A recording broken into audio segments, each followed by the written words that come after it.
Have you noticed it too? Lately, your feed is full of people romanticizing being alone. Cozy apartment, soft lighting, a glass of wine, a good book, nobody to answer to. The caption reads something like, "No friends, no complaints." It looks kind of perfect, honestly. There's even a name for the people making this content now. They're called loneliness influencers. And their whole aesthetic is that being alone isn't sad, it's freedom. And look, there is real truth in part of that. Being comfortable in your own company is genuinely healthy. Solitude can heal.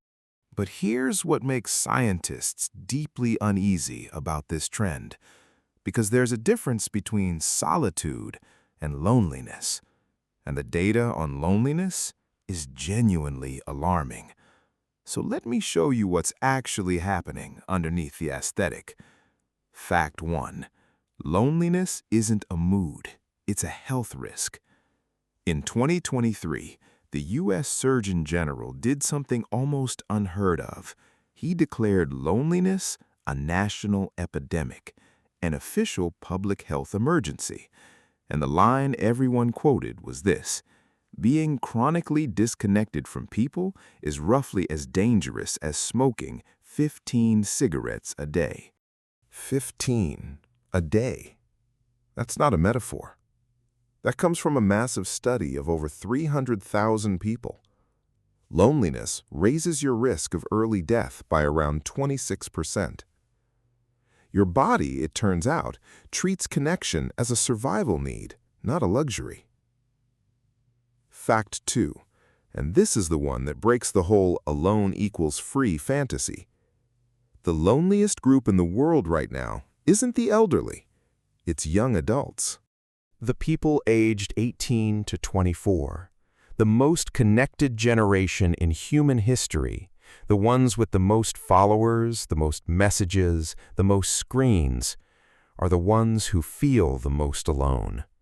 Nearly half of them report real loneliness, which tells you something uncomfortable. All those followers aren't the same thing as being known. Fact 3.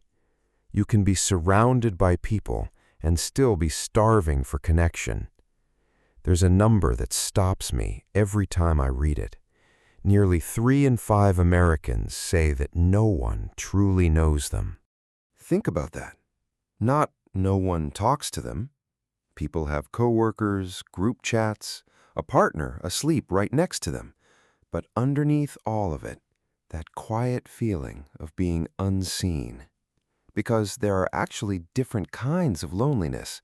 You can have a big social network and still have no one you can truly confide in, a full calendar and an empty center. Fact 4. So why is this happening now, all at once? The forces all point the same direction. We moved our friendships onto screens. We work from home, alone. Local community spaces, the places people used to just run into each other, quietly disappeared. And then the algorithm noticed we were alone and offered us a feeling that looks like connection. But scrolling through other people's lives is not the same as being in your own. That's the trap of the loneliness aesthetic. It takes something painful and dresses it up as a lifestyle choice. It tells a generation that's already isolated that the isolation is actually the goal. And for someone genuinely struggling, that message can be quietly devastating. But here's the part that doom headlines leave out. Because loneliness is a health crisis, it's also one we actually know how to treat. The research is surprisingly clear on what helps. It's not grand gestures, it's small, repeatable things. Showing up for other people, volunteering, helping, being needed consistently pulls people out of loneliness because it creates purpose. Shared physical spaces, parks, libraries, a class, a regular group, the places you simply keep seeing the same faces. And real conversation, the kind where you're actually known, not just seen. None of that requires you to have hundreds of friends. It just requires connection that's real instead of performed.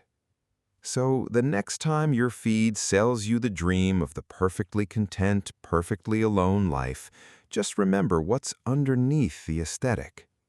Solitude, by choice, can be beautiful, but being known by even one person is something we are quite literally built to need.